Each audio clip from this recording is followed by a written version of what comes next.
Vou chamar a Luísa Martins, porque ministros da Suprema Corte têm demonstrado insatisfação com o Palácio do Itamaraty. Conta pra gente, eles acharam que o Palácio do Itamaraty, Luísa, está um pouco soft demais? Exatamente, Uribe. Uma boa tarde para você, para a Tainá, todos que estão conosco aqui no Bastidores. Uribe, essa cobrança dos ministros do Supremo por um posicionamento do governo federal como um todo vem desde maio, né? Pelo menos desde maio, quando o secretário de Estado norte-americano Marco Rubio admitiu a grande possibilidade de os Estados Unidos aplicarem sanções ao ministro Alexandre de Moraes devido à sua atuação, né, nos processos envolvendo tentativa de golpe de Estado e também fake news nas redes sociais. E, na ocasião, houve uma abertura de uma linha direta ali, né, entre o Palácio do Itamaraty e o Supremo Tribunal Federal, mas o Itamaraty, como você trouxe há pouco, né, tem adotado essa postura de cautela, né, e os ministros acharam que isso não deveria ter sido a tônica, né, do Palácio do Itamaraty diante da gravidade dessas ameaças. Mesmo quando ainda estava na aba apenas da ameaça, isso já justificaria, na avaliação desses magistrados, um posicionamento mais enérgico por parte do governo federal. E até conversando com o ministro a esse respeito hoje pela manhã, ele me disse assim, olha, essa cautela cobrou literalmente o seu preço, né, uma referência aí então a essa imposição de uma tarifa de 50% em relação aos produtos brasileiros, né? Tarifa essa anunciada ontem pelo presidente americano Donald Trump. Então, já havia essa avaliação, né, de que lá atrás a gravidade das ameaças já justificaria um posicionamento do Itamaraty, do governo federal.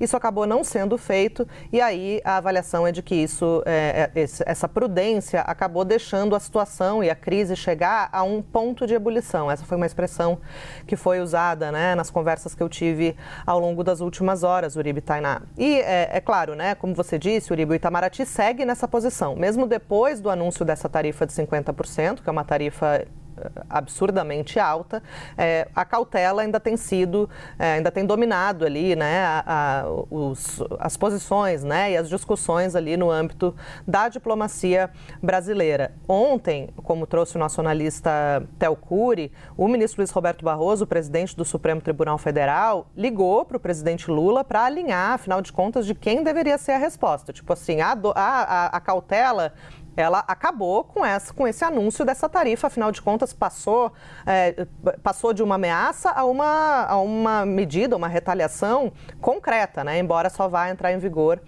em agosto. E aí ficou acertado que o governo se manifestaria em nome né, do próprio Supremo, inclusive, diante de todos esses ataques do presidente norte-americano, incitado, é claro, ali pela atuação também do deputado federal licenciado Eduardo Bolsonaro, que está nos Estados Unidos declaradamente com esse objetivo, né, de denunciar o que ele considera serem abusos do judiciário brasileiro e especificamente do ministro Alexandre de Moraes. Na época que ainda havia só a ameaça por parte de Marco Rubio em relação às sanções que poderiam ser aplicadas a Moraes, Mauro Vieira o chanceler, né, Mauro Vieira chegou a cancelar algumas reuniões que teria no Supremo. Isso foi mal interpretado, entenderam que havia ali uma espécie de descaso do Itamaraty em relação a esse caso. Depois, Mauro Vieira chegou a dar algumas declarações públicas em que dizia que essas sanções dos Estados Unidos não teriam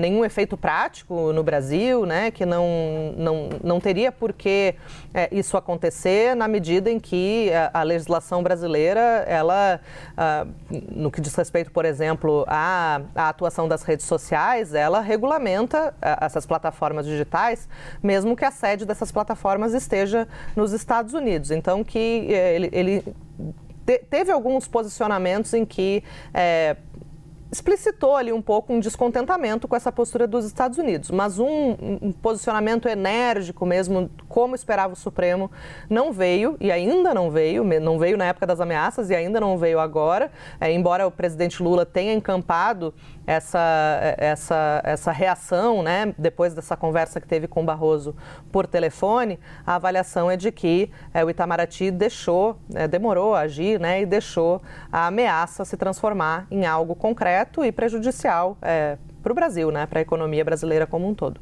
Perfeito, Luísa. Obrigada pelas informações.